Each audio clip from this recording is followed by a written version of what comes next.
This gives it the appearance of a mountain.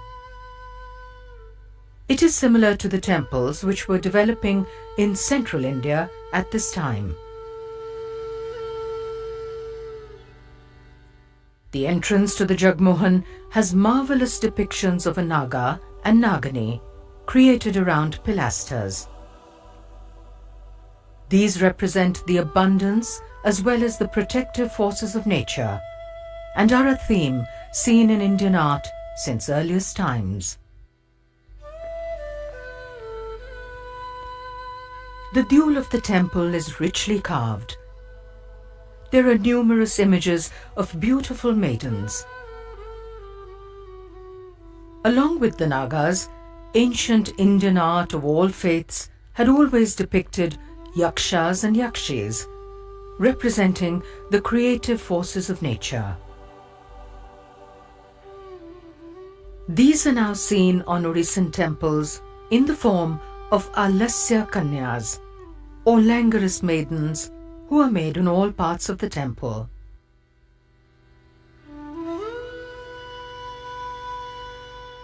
The text of the Shilpa Prakasha on temple building states that these are indispensable in the making of a temple. It describes 16 types of such beautiful young girls to be made. Popular themes include a maiden pulling down the branch of a tree, which is similar to the Shala Bhanjika of ancient times. Others include her removing an anklet or holding a pet bird. These figures embody the creative impulses of the natural world, which ensure the continuance of life. Corner projections of the Dyol have finally made Dikpalas, the deities who are the lords of different directions. Agni, who represents fire, is seen with the ram upon which he rides. Yama, the lord of death, is seen with a noose and his buffalo. There is a very fine representation of Varuna. The Brahmeshwara temple of the 11th century is made in the typical Odisha style. It is dedicated to Shiva and is made in the Panchyatna form with 4 smaller shrines around the main one. The sculpture is finely made and richly covers the surface of the temple.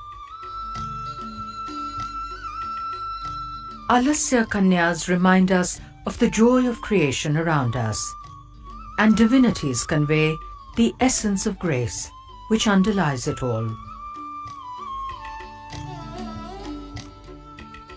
The Lingaraja temple of the 12th century marks a high point in the tradition of temple building in Odisha. The temple is dedicated to Shiva and continues to be in worship till today. The Dyol rises to about 150 feet. The balance and proportions of the various parts of the temple and the elegance of its surface treatment make it one of the crowning achievements of the Odissan architect. The sculptures on the temple blend perfectly with the lines of its architecture, and the effect is majestic. A subsidiary shrine in the compound is dedicated to Parvati. It is probably of the 13th century and is richly carved.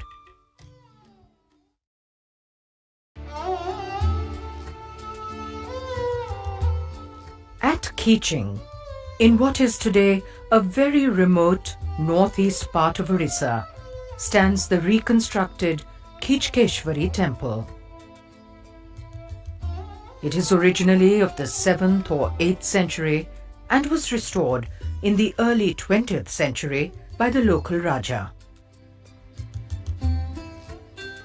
While the work was done in the traditional manner, using an earthen ramp to take up large blocks of stone, there were no references to determine the original shape of the temple. Therefore, the temple structure is disproportionate. However, the high quality of the sculpture on this temple and others in the area testifies to the fact that this was an important center of culture. Two images of Mahishasur-mardani on the north of the temple are of a very fine quality. Durga is seen killing the buffalo demon, which signifies the victory of knowledge over ignorance. The power in the images and the fine features display an excellent quality of art.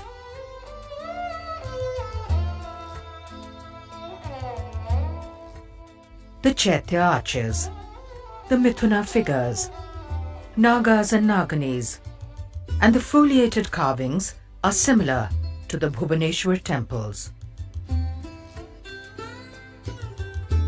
The structure is made of blue, fine-grained chlorite, which is a stone which endures and is conducive to fine carving.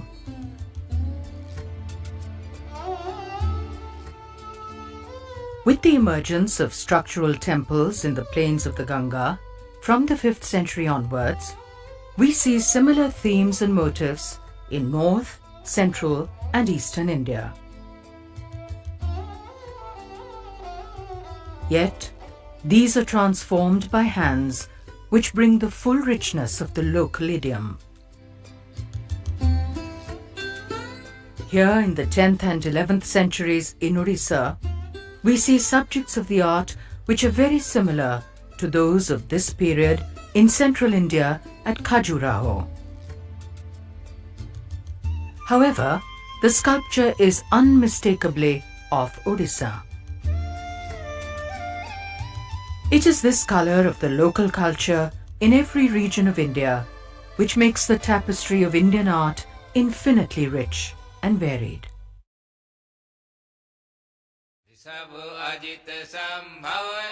In the meantime, the Western Ganga dynasty ruled in the region of present-day Karnataka. They were most prominent in the 10th century and are known for their monuments at the Jaina holy site of Shravana Belagola. Chandragupta was the great Maurya king of the 4th century BC and the grandfather of Emperor Ashoka. In his later years, he is believed to have renounced his worldly life and become a Jaina ascetic.